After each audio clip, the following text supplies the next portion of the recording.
Om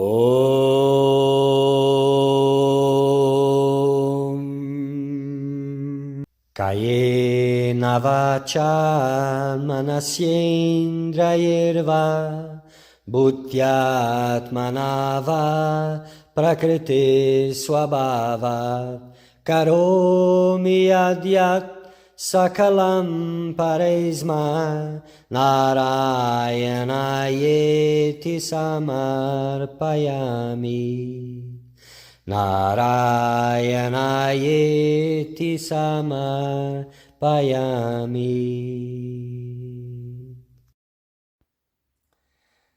Querido buscador da verdade, bem-vindo. Nesta série de vídeos vamos falar sobre Bhakti Yoga, o caminho da devoção, da rendição, do amor divino. Esta obra chama-se os Bhakti Sutras de Narada.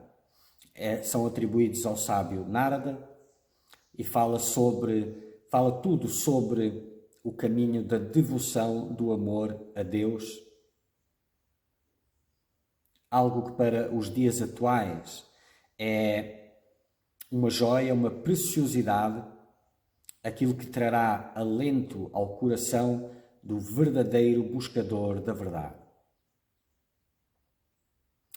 Que todos vocês possam encontrar inspiração nesta obra, direcionamento e um entendimento profundo, e que também o amor divino possa brotar nos vossos corações.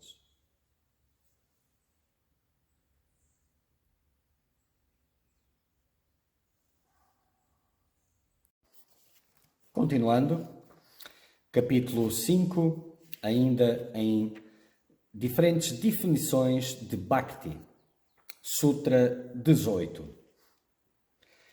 O sábio Sandilya pensa que não deve haver impedimento para o desfrutar, o contemplar ou desfrutar da bem-aventurança no Atman, sendo que Jivatman, Atman, Paramatman, Brahman são a mesma coisa no final que Deus, não é?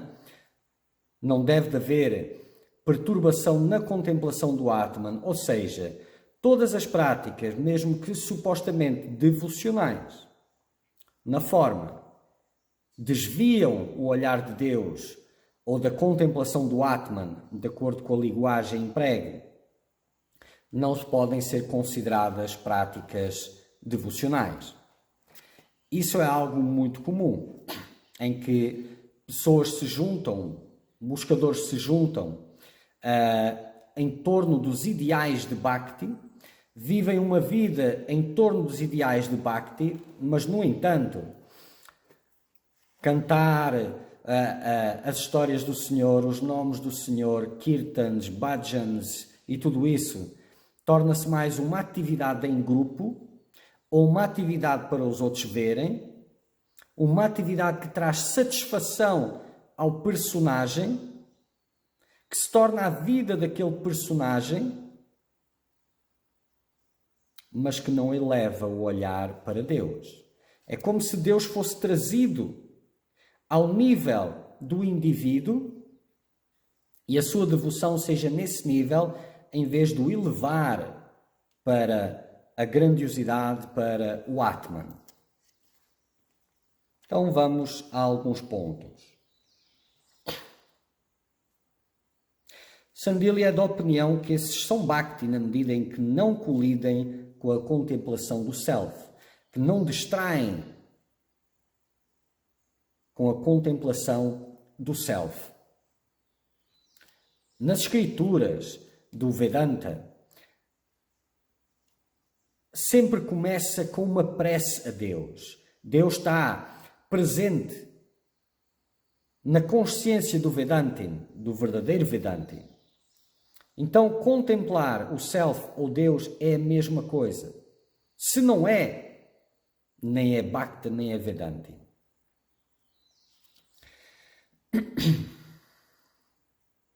O que quer que afaste a mente de Deus nunca pode ser favorável ao desenvolvimento da devoção. Pelo contrário, tudo o que se relaciona com Deus e o mantém constantemente diante dos olhos de sua mente, fortalece e aprofunda o fluxo da devoção. Então é muito comum, por diversas razões, por vários obstáculos que fazem parte como uma resistência no caminho da elevação de consciência, da purificação, não é? Então, todas as práticas espirituais, existe a tendência a perderem a vida, não é? A perderem o conteúdo. E talvez um dos grandes obstáculos, e no Bhakti talvez seja bastante proeminente pelas suas características, são as práticas de grupo, que tende muito a levar para algo exterior que tem muito pouco ou nenhum conteúdo. Isto é muito comum. A verdadeira devoção, ela acontece no íntimo, é expressa no íntimo. O romance entre o devoto e Deus, ele é secreto. Secreto.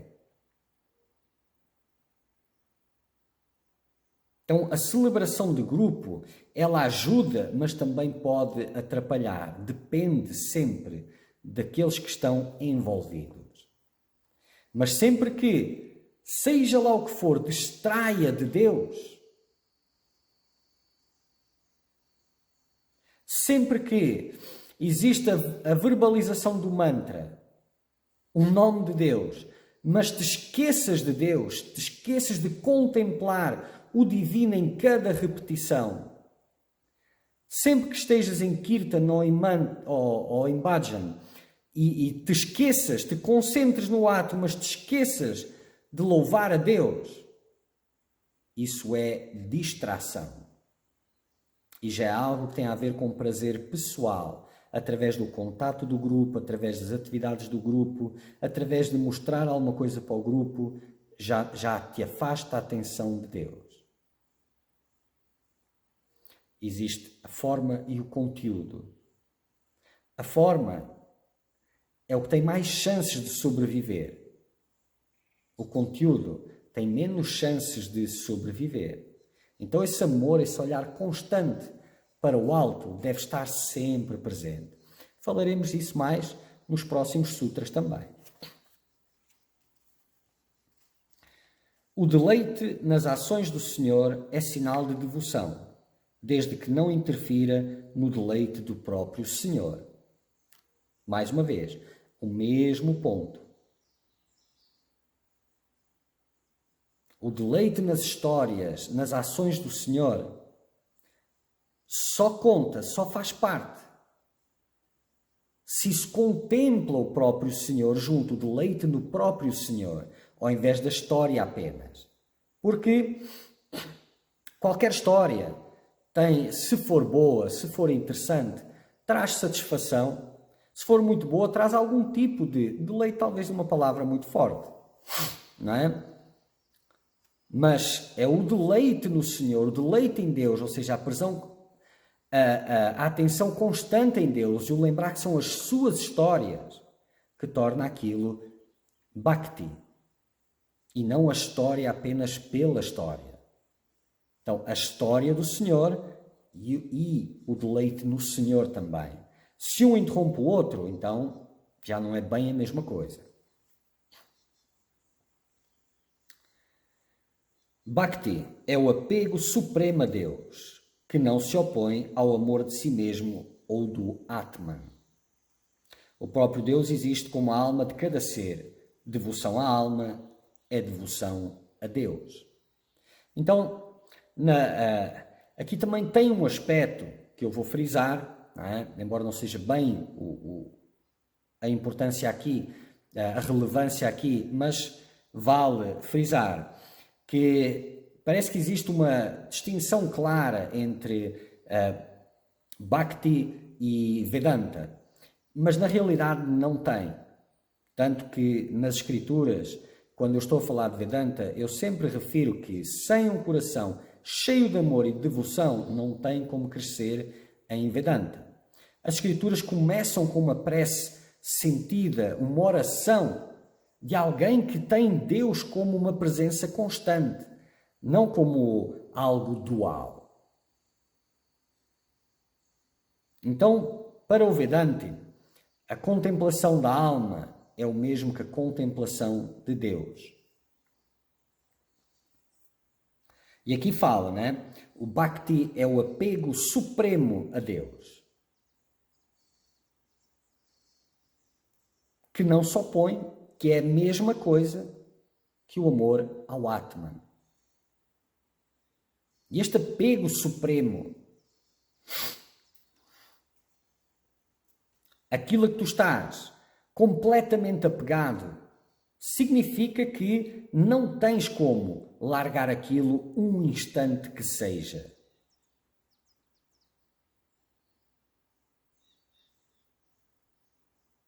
No supremo apego não há desvio da atenção. Ele é o mesmo que a contemplação do Atman.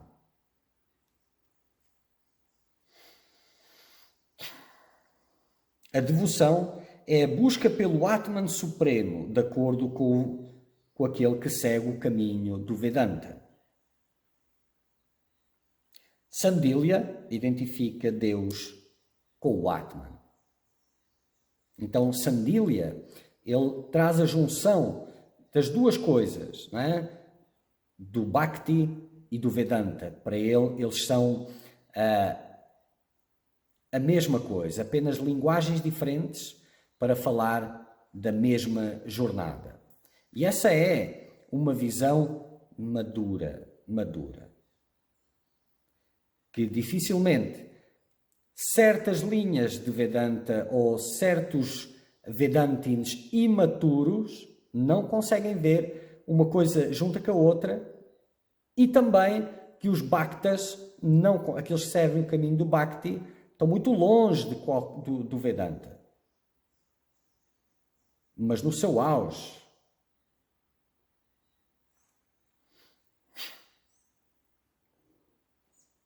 Sutra 19. Mas Narada é de opinião que a característica essencial do Bhakti é a consagração de todas as observâncias e atividades através da completa rendição e entrega ao Senhor.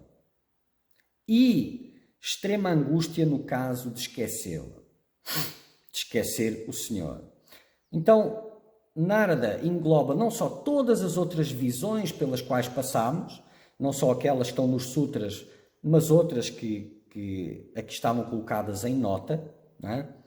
Não só ele engloba todas essas, como ele vai mais longe ainda.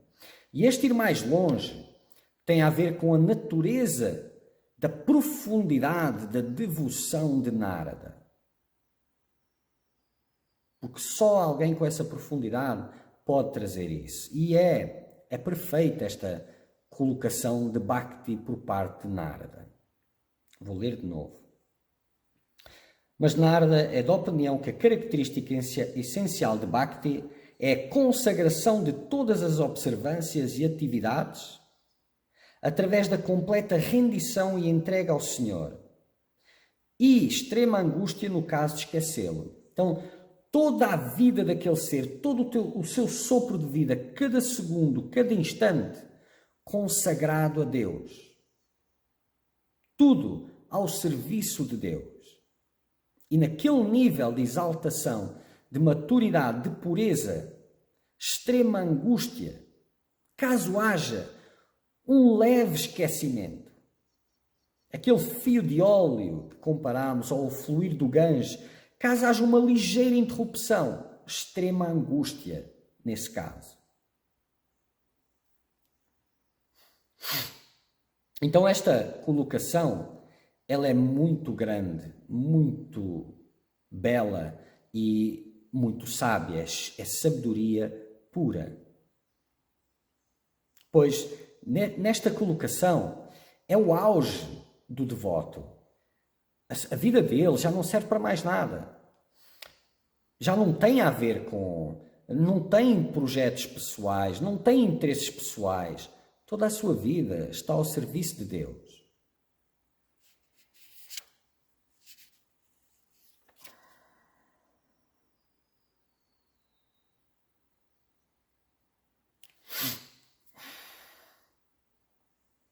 a entrega completa e a lembrança em todos os momentos são realmente alcançáveis? Narada diz que sim. E é óbvio que são. Basta ver. O amor mundano, quando é muito grande, ou a paixão pelo outro, não é? Quando é muito grande, aquele que está apaixonado, que ama, que não necessariamente é a mesma coisa, mas tudo bem, só para colorir, ele tem muita dificuldade em deixar de pensar na pessoa amada. Muita dificuldade. E ele não se está esforçando em concentrar nesse amor, em aumentar esse amor. Só foi tomado por ele. Então, no caminho da devoção, no caminho para Deus, no amar a Deus, sim, é possível e é esse o propósito. E quanto mais aumentar esse amor, mais difícil será de desviar a atenção de Deus. Quando o devoto vive somente para o Senhor, então ele é realmente um bhakta. Não é? Então nós temos, por exemplo, as pessoas mundanas que acreditam em Deus e veem Deus como uma assistência à sua vida. Alguém que está ali para abençoar a sua vida, que eles estão fazendo, que nem sabem para que é que serve. Mas isso é outra conversa. E desse extremo até ao completo serviço, rendição e entrega a Deus, existe toda uma transição em que tudo daquele ser é entregue a Deus. A sua mente é entregue a Deus. O seu coração é entregue a Deus. O seu corpo é entregue a Deus. As suas posses são entregues a Deus. O seu único propósito é servir a Deus. Já não há mais nenhum objetivo pessoal além de servir a Deus. Já não tem mais nenhuma vida para que possa ser melhorada por Deus. Deus tornou-se o objetivo único. A comunhão com Deus passou a ser o objetivo único daquela existência.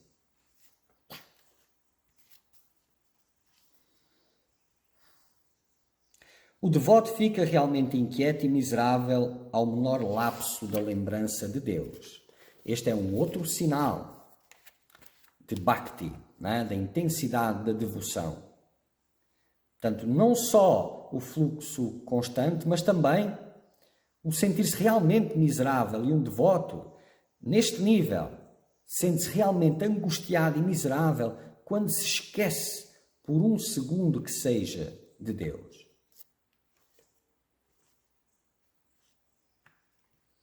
É esta a condição mental que realmente representa a devoção suprema. A completa entrega em que o devoto se torna apenas um instrumento de Deus, que vive exclusivamente para servir a Deus e que fica extremamente angustiado quando esquece, mesmo que momentaneamente, a Deus. A autoentrega completa em todas as circunstâncias é a principal característica de Bhakti. Então, o que é que isto quer dizer? Naquele caso que eu falei anteriormente, em que Deus é visto de alguma forma, sabendo, não sabendo, é visto como algo que está ali para abençoar a vida daquele buscador, devoto, como lhe queiram chamar, não é? E nesse processo de completa entrega a Deus, há muitas dificuldades que surgem, muitos obstáculos que surgem. E muitas vezes existe a devoção e o trabalho devocional com motivações egoístas ainda. E quando as coisas dificultam, quando vêm os problemas, e eles virão até para poder testar e dar uma oportunidade de purificar a devoção, quando vêm as dificuldades, uma grande maioria esquece a devoção e a contemplação e volta a exercer o controle nas circunstâncias para proteger os seus apegos e os seus medos. E quando tudo volta a ficar em paz, volta outra vez a atenção para Deus. Isto está muito longe da devoção. Então, A marca do verdadeiro Bhakta é aquele que está entregue, que se rendeu completamente e assim continua independentemente das circunstâncias.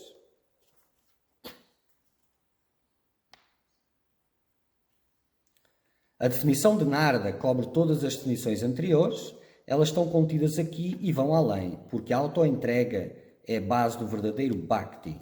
O devoto dá tudo. Na realidade, ele não dá tudo, ele sabe que nunca teve nada. Que tudo foi de Deus e a Deus pertence. E a Deus cabe usar da forma que achar melhor.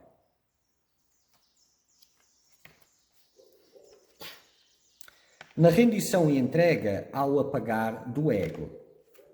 A rendição é, de facto, a ferramenta mais poderosa para o apagar do ego, pois há a substituição do eu pessoal com as suas vontades pessoais pela vontade de Deus por Deus. E aí vem aquela frase, a tua vontade e não a minha. A tua vontade e não a minha. A vontade de Deus se sobrepondo sempre à vontade deste personagem. Não importa de que forma for.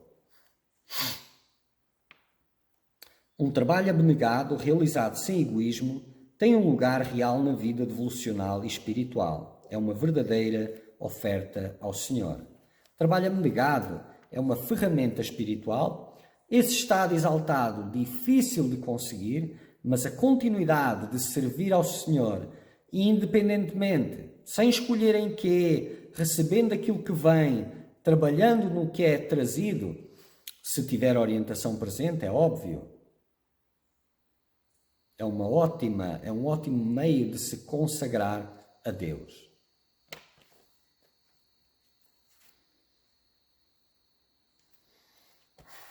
Muito bem. Tvameva mata cha pita tvameva tvameva bandhushka sakha tvameva tvameva vidya dravinam tvameva tvameva sarvam mama deva deva Tvameva sarvam mama deva deva.